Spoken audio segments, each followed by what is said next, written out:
Hello, my name is Dominic Cassano. My family tree was originally started in order to document the Cassano and the Cuttitta families. It is hoped that future generations and the present members will find it useful and expand upon it. My mother's lineage is from Roccapalumba, Sicily, and can be traced under the Cuttitta name. My father's folks hail from further north, a town called Sant'Angelo de Lombardi, Campania, Avellino, and can be traced by the name of Cassano.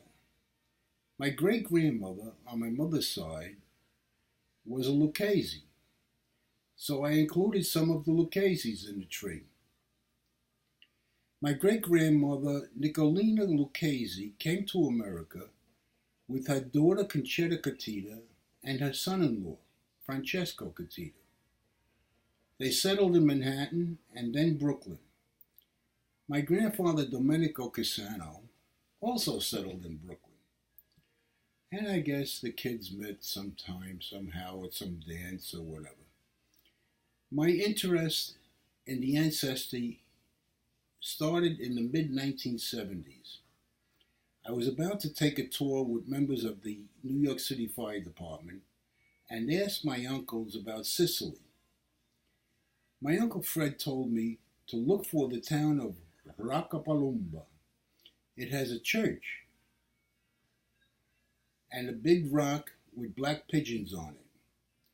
Every place I went, I asked the local folks, where is this island called Roccapalumba? I thought it was an island. I don't know.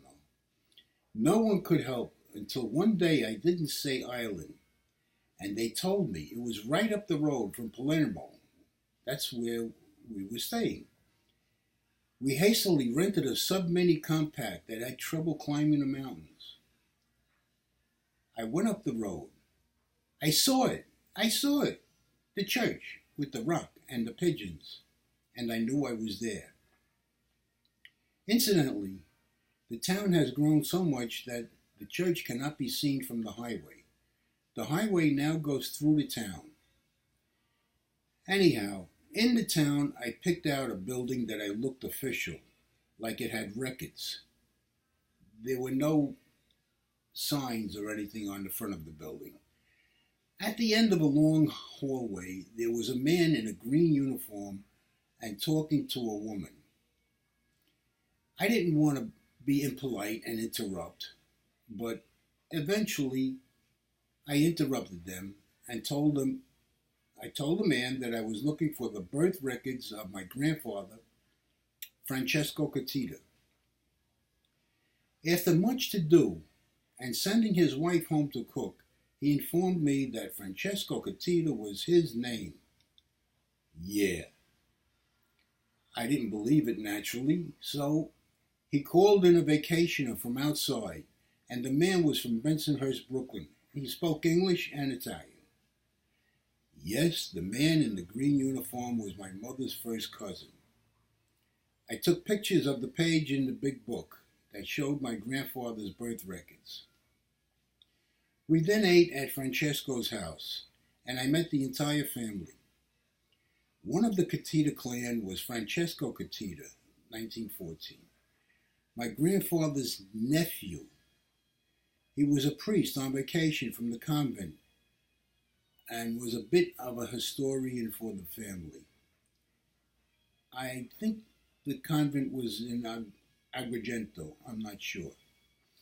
I found out that Roccapalumba was the home of most Cuttittas, and the Luccheses came from a town 1 mile away and across the road. The male Cuttittas married the female Luccheses. After eating, we went to the family farm and sat on the patio behind the store. The patio overlooked his farm, and the store sold the produce from the farm. Funny that my grandfather also had a produce store in the United States.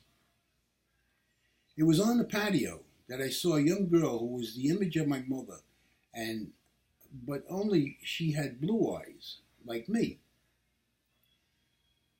Back in Howard Beach, Queens, I tried to communicate with the Francesco, the priest. It was difficult. My Sicilian neighbor had trouble translating his dialect. I sent Francesco a manila folder with a Cuttitta tree of those in the United States.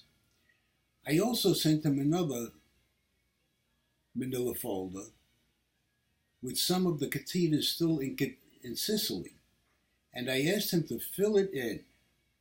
That is how I got so much information about the Cuttitta lineage. And that, my friend, is my story. And I'm sticking to it.